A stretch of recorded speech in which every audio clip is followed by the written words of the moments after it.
ఇంత త్వరలో మళ్ళీ ఇలా కలుసుకుంటామని అనుకోలేదు. ఒక పండగ వాతావరణం, పెద్ద ఎత్తున మెగాస్టార్ చిరంజీవి గారి దగ్గర నుంచి, సూపర్ స్టార్ కృష్ణ గారి దగ్గర నుంచి, మెగాస్టార్ చిరంజీవి గారి దగ్గర నుంచి పెద్దలందరూ కూడా వచ్చి ఒక నిర్ణయానికి వచ్చి పెద్ద మెజారిటీతో ఈ ప్యానెల్ని గెలిపించి నోటీస్ బోర్డు మీద కూడా ఎలక్టెడ్ మెంబర్స్ని పెట్టేసి ఒకళ్ళిద్దరు టైలో ఉన్నవాళ్ళు తప్ప పెట్టేసిన వాతావరణం రెండు రాష్ట్రాల్లో కూడా బహుశా మోస్ట్ వాచ్డ్ ఈవెంట్ ఇది. అప్పుడే అడిగారు ఎందుకు 900 మంది కోసం ఇంతమంది కంటే, ఈ 900 మంది ఉన్న ఆర్గనైజేషను 9 కోట్ల మందికి డైరెక్ట్ కనెక్టెడ్, అందుకని it was the most watched event. కాబట్టి ఒక విభేదం వచ్చినప్పుడు ఆరోగ్యకరమైన వాతావరణంలో చివరికి తప్పనిసరిగా ఎలక్షన్స్ కోరుకున్నారు కాబట్టి యునానిమస్ కావాల్సింది ఎలక్షన్కి వచ్చింది. ఎలక్షన్ కమిటీని కూడా అందరం కలిసి నిర్ణయించుకున్నాం. సీనియర్ మోస్ట్ పీపుల్ కృష్ణమోహన్ గారు, నారాయణరావు గారుతో పాటు కొంతమంది. ఒక ఆరోగ్యకరమైన వాతావరణంలో కొన్ని తప్పులు జరిగినా దాని గురించి నేను మాట్లాడదలుచుకోలేదు. మంచి వాతావరణంలో సంతోషంగా ఎలక్షన్స్ చేసుకున్నాం.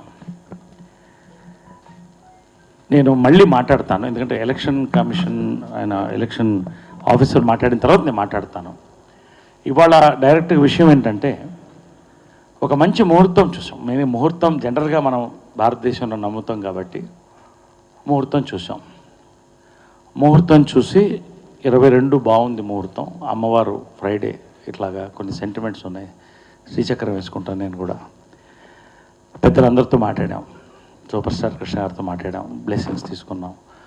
మెగాస్టార్ గారు వారు ఆర్ఎఫ్సిలో ఉన్నారు, మాట్లాడాం, మెసేజ్ పెట్టారు, మండే కలుస్తున్నాం అన్నారు. చెప్పాం సూచాయిగా ఇదని. నాగబాబు గారు కూడా చెప్పాం, ఇలాగా త్వరలో కలుస్తున్నాం, వచ్చి ఈ స్వేరింగ్ ఇన్ సెరమనీ ప్రమాణ స్వీకారం తీసుకుంటాం అని చెప్పాము. అందరిని కలిసాం, పెద్దలు దాదాపు ఇంకా కలుస్తున్నాం. మంత్రి గారిని కలిసాం, తలసాని శ్రీనివాస్ యాదవ్ గారిని, వారు హర్షించడం జరిగింది. 22 ముహూర్తం బుక్ చేసి, ఎక్కడది క్లబ్ రెసిప్ట్ ఎక్కడ? నిన్న సాయంకాలం క్లబ్బు మన ఎఫ్ఎన్సిసి మామూలుగా లాస్ట్ టైం పెట్టిన చోటే, అక్కడ ఈ ప్రమాణ స్వీకారం చేద్దాం అని చెప్పి అన్ని సంతోషకరమైన వాతావరణం చూస్తున్నాం. పొద్దున్నే మాజీ అధ్యక్షులు వారు శివాజీ రాజా గారు ఫోన్ చేయడం జరిగింది ఎలక్షన్ ఆఫీసర్ గారికి. 31 వరకు, మార్చి 31 వరకు నేను పదవిలో ఉన్నాను, అక్కడి వరకు ఎవరు అక్కడ కూర్చోవడానికి లేదు, కాబట్టి నా టైం ఉన్నంత వరకు 31 వరకు ఎవరు అక్కడ కూర్చోవడానికి లేదు, ఎలాంటి కార్యక్రమాలు జరగడానికి లేదు, నేను కోర్టుకు వెళతాను అని చెప్పడం జరిగింది. మిగతాది ఎలక్షన్ ఆఫీసర్ మాట్లాడిన తర్వాత నేను క్లియర్గా కొన్ని విడమని చెప్తాను. 1 మంత్ ముందు జరిగిన దానివల్ల ప్రధానమంత్రి ఆ కుర్చీలో మే వరకు కూర్చోకూడదు అని రూల్ ఉందా? డైరెక్ట్గా అడుగుతున్నా. డైరెక్ట్ అందరూ అడిగేసేయండి, మీరు అడగండి,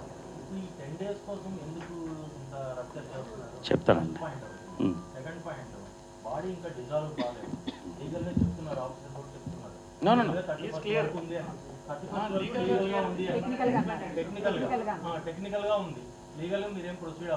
It's only moral but not legal. Legally, he has every right to take charge immediately. That's my clarification. Dissolve automatic. ఎప్పుడైతే ఎలక్షన్ నోటిఫికేషన్ ఇస్తామో, the president becomes a lame duck president. He will not have any powers. It's a lame duck. It's a legal term. Lame duck prime minister, lame duck president. Once election notification is given, and if election results are once result declared, the new person becomes president elect, then the outgoing president will not have any powers at all. Yes, it is for him to take a decision when to take charge, when to be sworn in. This is the legal position. గత టర్మ్లో general సెక్రటరీగా నేను పనిచేయలేని లేదు అని చెప్పాను. అవకతవకలు జరిగినాయని చెప్పాను. 2 సంవత్సరాల ఆడియో రికార్డ్ మాయమైపోయింది కొన్ని కారణాల వల్ల చెప్పాను. ఇవన్నీ నేను చెప్పకూడదు అనుకున్నాను, మీరు అడుగుతున్నారు కాబట్టి నేను చెప్పాలి. నాకు అన్ని విషయాలు తెలియవచ్చాయి. ఇలాంటి ఫైల్స్ చాలా ఉన్నాయి. ఇదేంటంటే లైఫ్ ఇన్సూరెన్స్ ఫైల్. మనిషి చనిపోతే మెంబరు వెంటనే మా నుంచి 2 లక్షలు ఇచ్చి అది క్లెయిమ్ చేసుకుంటాం. ఇది ఎక్స్పైర్ అయిపోయింది అప్పుడే. ఇది వాళ్ళ మీద గౌరవంతో మా మీద గౌరవంతో బయట పెట్టకూడదు అనే ఉద్దేశంతో పిలిపించి అడిగితే ఎప్పుడు ఎక్స్పైర్ అయిపోయింది. ఇది కనుక ఒక వ్యక్తి దురదృష్టవశాత్తు చనిపోతే 2 lakh రూపీస్ మా ఇవ్వడానికి ఉండదు.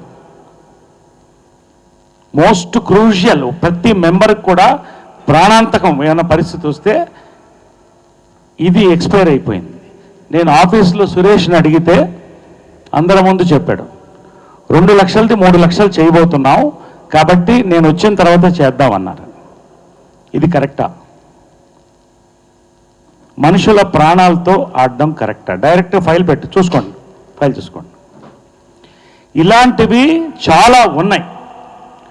కుర్చీ పిచ్చి మాకు లేదు. 10 రోజులు కాదు, 20 రోజుల తర్వాత చేసుకోవచ్చు.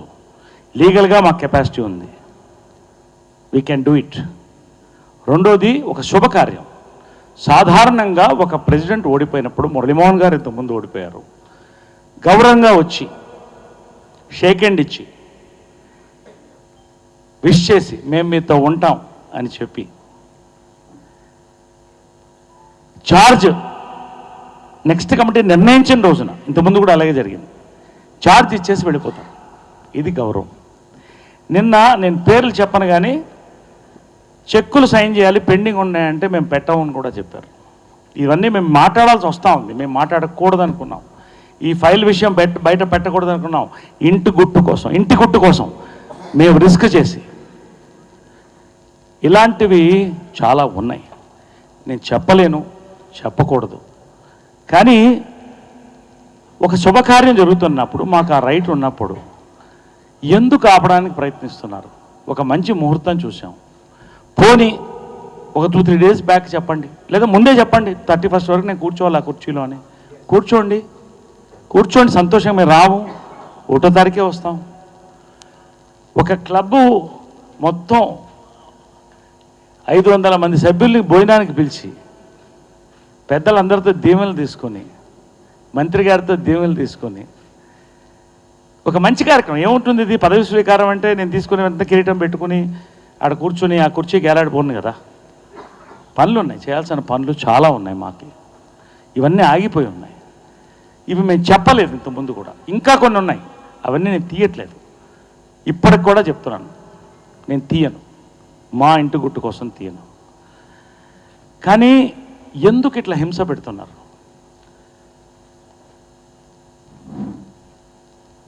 మేమేం పాపం చేశాం? ఒక మార్పు కావాలని అడిగాం, దాని మార్పుకు సమాధానం చెప్పారు. మీడియా వారు ఉన్నారు, 2 రాష్ట్రాలు హర్షించింది. ఇవాళ ఒక కార్యక్రమం జరగడానికి ఇటువంటి ఫైల్స్ మేము సంతకం పెట్టాలి. పనులు ఉన్నాయి చాలా, ఆ పనుల కోసం కూర్చుంటున్నాం. నువ్వు అరుణాచలం వెళ్ళిపోతానని చెప్పి చుట్టుపక్కల ఎక్కడో ఇక్కడే కూర్చుని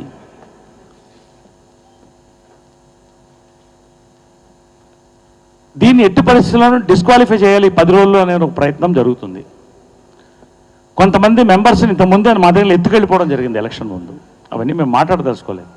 ఇప్పుడు కూడా నువ్వు ఎందుకు ఎలక్ట్ కాలేదు, నీకు ఎక్కువ ఓట్లు వచ్చినాయి, రీకౌంటింగ్ పెట్టించు అని రీకౌంటింగ్ పెట్టించి ఆపాలని ఒక ప్రయత్నం జరుగుతుంది. మాట్లాడించమంటే మాట్లాడిస్తా, తప్పండి. మా ఒక స్వచ్ఛంద సేవా సంస్థ, పొలిటికల్ పార్టీ కాకూడదు, మాఫియా అసలే కాకూడదనే ఈ ఎలక్షన్ మేము పెట్టాం. దయచేసి గెలిచిన తర్వాత అంత ఎమోషన్లో 2 సంవత్సరాలు నేను కుంగిపోయినటువంటి ఎమోషన్లో కూడా శివాజీ రాజా ఐ లవ్ యూ, పనిచేద్దాం, కలిసి పనిచేద్దామని 5 గంటలకి నిద్ర లేదు, జ్వరం, దామ్మ నువ్వు వెళ్ళి రెస్ట్ తీసుకుని రా, కలిసి పనిచేద్దాం మన అందరం, మనస్ఫూర్తిగా అందరం తీసుకుందామని నేను చెప్పడం జరిగింది. నేనేదో పెద్ద మనిషిని కాదు, మా కోసం, మనందరి కోసం. రేపు మొహాలు చూసుకోవాలి. ఇప్పటికే ప్రజల దృష్టిలో, మెంబర్ దృష్టిలో దిగజారిపోయారు. ఎందుకు మళ్ళీ ఇంకా ఎందుకు ముందుకు పోతున్నారు ఇట్లా? శ్రీకాంత్ మరుసటి రోజు నిజంగా ఫోన్ చేశాడు నాకు. అది కూడా చెప్తున్నాను, ఇది ఎందుకు పర్సనల్ చెప్తున్నా అంటే థ్యాంక్స్ చెప్తున్నాను శ్రీకాంత్. నరేష్ అయిపోయింది, ఏదో అయిపోయింది, anyway let us be friends, సంతోషంగా ఉందాం, జెంటిల్మ్యాన్. నేను శ్రీకాంత్ని ఒకటే అడుగుతున్నాను, శ్రీకాంత్ మిత్ర, శ్రీకాంత్, తనికెళ్ళ భరణి గారు, సాయి కుమార్ నువ్వు ఒక హీరో, తనికెళ్ళ భరణి గారు గొప్ప వ్యక్తి, గొప్ప దర్శకుడు, సినిమా రాజీవ్ కనకాల మంచి ఫ్యామిలీ నుంచి వచ్చాడు, ఎంతోమంది మంచివాళ్ళు ఉన్నారు. మీరందరూ దీనికి ఒప్పుకుంటారా చెప్పండి, లేదా మమ్మల్ని ఏం చేయమంటారో చెప్పండి. మిమ్మల్ని అందరిని అడుగుతున్నాను, ఇది సరే, మీరు దీన్ని సమర్థిస్తున్నారని నేను అడుగుతున్నా. ఇంకా నేను దీని గురించి మాట్లాడదలుచుకోవాలి. పెద్దలు ఏ నిర్ణయం తీసుకుంటే దాన్ని బట్టి వెళతాం, మాకేం తొందర లేదు, ఉగాదికే పెట్టుకుంటాం, ఇంతే కదా.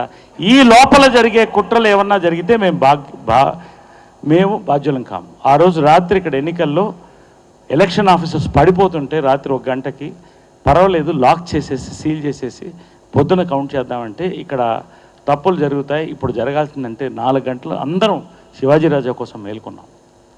సరే అతన్ని సాటిస్ఫై చేయాలి లాస్ట్ అని.